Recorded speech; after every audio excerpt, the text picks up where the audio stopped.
潮流特區106號鋪又係我阿傑同大家分享一啲新嘅耳機產品同埋一啲音響嘅資訊啦。咁今日咧就講 product 嘅，咁好明顯啦，大家眼前見到嘅就係呢一個主角 MK12。英文差大家知啊，但係呢個牌子咧，我相信咧有部分玩過音響，即係玩過一啲流動音響嘅朋友咧，應該都識㗎啦。咁咧我直接讀佢個串佢出嚟啦。咁啊 H 字頭嘅呢個品牌，大家自己望一望啦，即係以防我讀錯佢個名就唔好啦。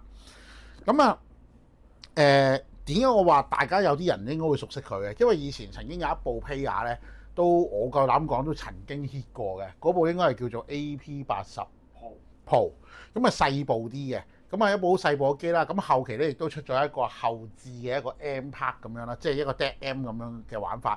我仲好記得嗰陣時幾得意嘅，嗰個解碼 M 咧係可以直接插咧手提電話嘅。係啊，好過癮嘅嗰陣時覺得。咁啊其實我同呢個牌子，我喺舊鋪或者以前嘅片咧，其實我一定有拍過。因為點解咧？我都算係同呢個牌子幾有淵源㗎啦。即係好早期，例如AP200啊、AP100嗰陣時咧，其實我都已經係做緊呢個牌子嘅機嘅。咁所以今次有機會啦，再拍翻呢個牌子咧，我自己都覺得，咦，其實我成日都以為搞唔掂嘅，點知仲頂得住喎。咁啊，先講下啦。今次嘅主角係呢一隻 MK12啦。咁佢個賣點係啲乜先？賣點咧係一個12mm 91% 純美 M 型嘅球頂振膜大口徑嘅動圈單元。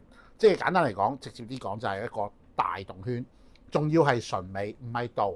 嗱，因為好多人咧，即係可能早幾年啦，會聽到嗰啲咩鍍皮啊、鍍波啊，或者即係我唔知啦。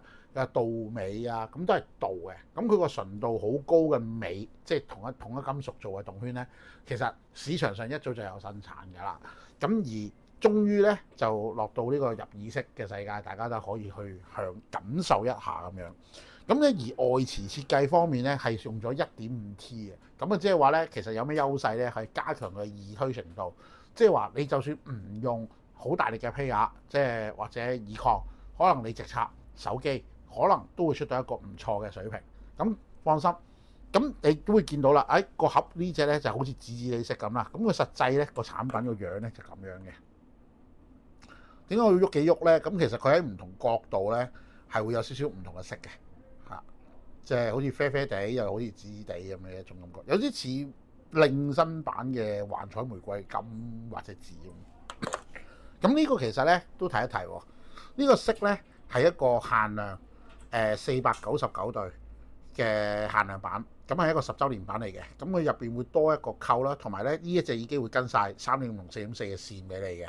係啦，佢唔係換頭，佢係3.5同4.4嘅線都跟晒俾你嘅。而普通版咧就係大家見到呢一隻藍色呢一隻，藍色呢一隻。咁佢唔係得藍色嘅，佢有3隻色嘅。佢嗰3隻色咧就係藍色啦、金屬色啦同埋黑色。金屬色咧喺唔同角度睇咧會有少少似銀得嚟，有少少金嗰種感覺。係啦，咁我今日開咗嘅係藍色俾大家睇嘅。咁因為我哋有 demo 啦，可以俾大家試聽。好啦，嗱盒面嘅資訊係啦，頭先我講嘅嘢有啲已經 show 咗出嚟㗎啦。12mm 91% 嘅尾，即係呢一種 material 嘅圈動圈 high-res audio。咁啊，我拎開個盒咯噃。好，直接入正題啦，就講耳機啦。咁咧我呢度咧2個版本都有喺度俾大家試㗎啦。咁限量版嗰隻如果要買咧，建議大家就早少少嚟試啦。因為點解咧？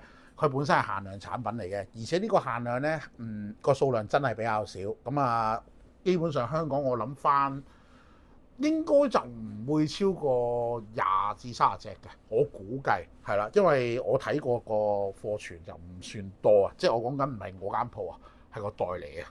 咁所以咧，如果大家真係有心要買啲耳機咧，係每一隻都有編號嘅。咁唔係喺個耳機度嘅，佢會喺個盒啊，同埋有個牌係10週年嘅牌咁嘅個編號。咁因為嗰個係一個配件仔咁樣啦，我就唔需要開俾大家睇，我相信都。同埋有一張佢呢個牌子嗰個 CEO 親筆簽名嘅卡，咁係你當係一張 postcard 咁樣咯。咁你都知啦，我哋講技術講聲音噶嘛，唔係下下都淨係即係同你講話要玩嗰啲。俾啲 gifting 大家睇咁樣，我唔係做開盒，我係做講技術嘅。咁啦嗱，兩隻耳機用嘅動圈一樣，但係因為外殼唔同咧，就可以做到唔同嘅反射，再加埋有唔同嘅調音口味啦，咁所以咧就會出到兩個唔同嘅聲嘅，咁同埋佢哋會有一啲特別嘅功能，我陣間同大家睇。嗱，首先講佢如果10週年版係會有埋呢張卡嘅，係啦，俾大家睇一睇。咁另外仲會有個小配件仔咧，係一個佢哋嘅牌咁樣嚟嘅，就係呢一個10週年嘅牌，係啦，就係呢一個啦。好，先講價錢係2000蚊以下嘅啫，即係講到又10週年又成咁，係咪即係話好貴？唔使驚，價錢唔算高嘅。好啦，先講咗，我諗先講咗藍色呢隻先啦。咁因為佢係常規版本，其實藍色呢一隻俾我嘅印象咧，佢嘅我哋呢度俾你去到時落嚟試，你中意試3.4.4都得，因為我哋可以換俾你試。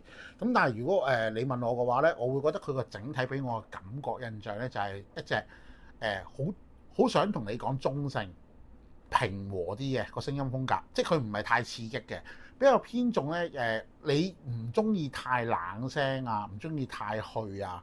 即係中意聽啲嘢舒舒服服啊，好自然嗰種質感嘅人咧，我覺得呢一隻咧，即係尤其是金屬殼嘅耳機要做自然嗰種風格咧，係唔多噶。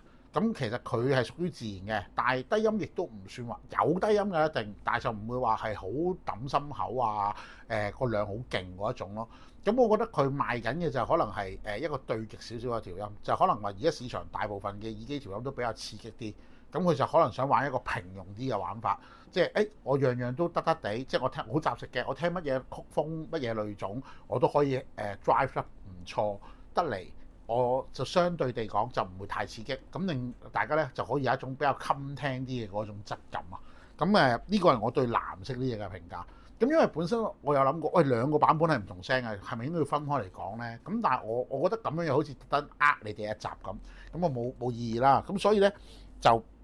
仲有佢哋咧，因為有啲人又始終係中意刺激啲啦，咁到時可能冇咗呢一隻限量版咁點算咧？咁其實佢有一啲嘅設定嘅，其中一樣咧就係佢可以換管嘅，即係換一條導音管，係啦，好似呢個咁。咁佢機內咧係有3對嘅，有3對嘅導音管嘅，咁係可以俾大家即係玩家啦，因應你嘅需求啦，去做一個少少嘅調整。嗱，我都提一提啊，換管咧。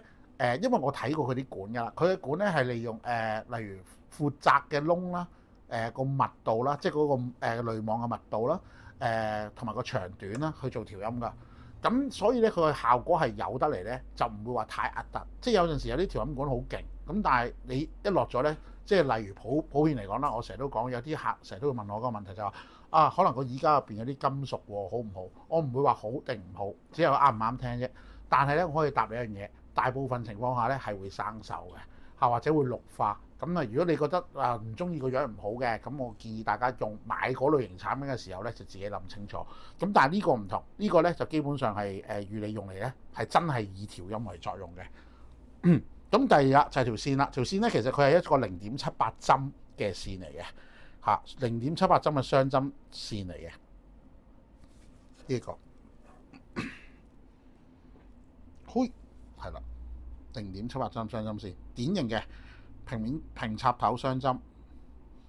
咁呢隻甚至乎係1000蚊以下添嘅個定價，咁所以我覺得幾好嘅。咁上面有氣孔啦，好典型嘅金屬設計啦。咁留意翻下，佢係 CNC 嚟嘅，金屬 CNC 嚟嘅。咁係啦，提一提值得提一提嘅頻寬㗎，佢係10 Hz 到45000 kHz 嘅。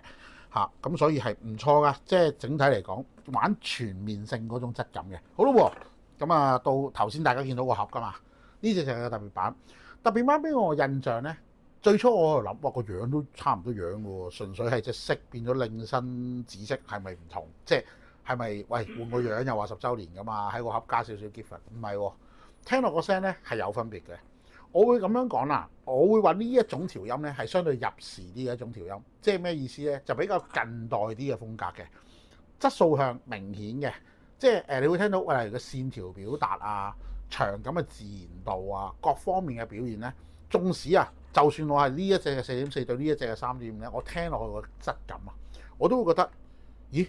呢隻好似再闊多少少咁樣喎。咁呢個可能嚟源於我唔敢講係咪嚟源於可能係同個殼有關啦。因為點解咧？可能佢或者係個調音啦，即係佢自己嘅調音啦。我聽落咧，我自己覺得呢一隻限量版呢隻咧幾有想法嘅，因為如果喺而家呢個價位嚟講，以前或者可能幾年前，你哋會好多選擇喺2000蚊以下啊，我要闊啲，我要清啲淡啲。近年就選擇少咗啦，咁所以咧，佢一隻耳機做兩個調音咧，我自己覺得啱數啦。咁你因為有一隻唔同款，即係唔同質素嘅，聽落去唔同 feel 嘅感覺。咁當然啦，基本上大家嘅功能係全面性一樣㗎啦，都係一樣有換管啦。而我哋特登都會插同一條管俾大家試，咁我哋試翻個機底個聲本身雙方有咩分別。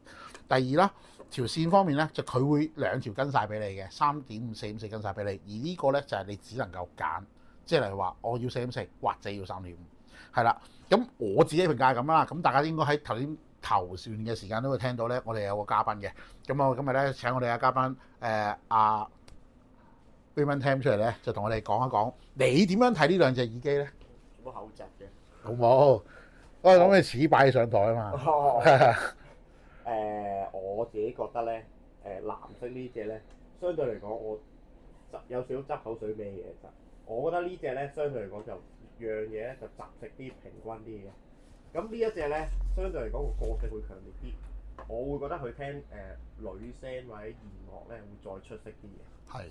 咁啊，呢一隻咧唔係話佢應付唔到，咁冇比較冇傷害啦咁講。喂，如果你冇聽過呢隻，純粹係呢一隻。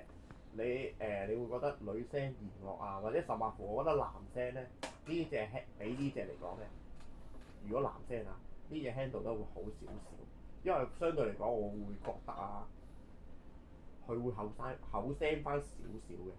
呢隻咧會唔係話佢薄聲下，亦都唔係咁講，只不過咧佢個女聲嘅高音線條表達比較好，上嗰咧會好啲。咁呢隻咧就冇咁去咧，就相對踏實啲。係啦，睇下同埋咧，我覺得佢嘅低音，佢嘅低音會比呢一隻收得會再快少少嘅。係反應快啲。呢一隻就冇呢隻咁快。呢個係俾我嘅感覺啦，好簡單。OK，好。咁今集咧就同大家分享到呢度，記住繼續留意我哋嘅短片啊，因為嚟緊都幾多你意想不到嘅新產品咧會嚟緊嘅。好，咁今集同大家分享呢度，多謝晒咁多位，拜拜。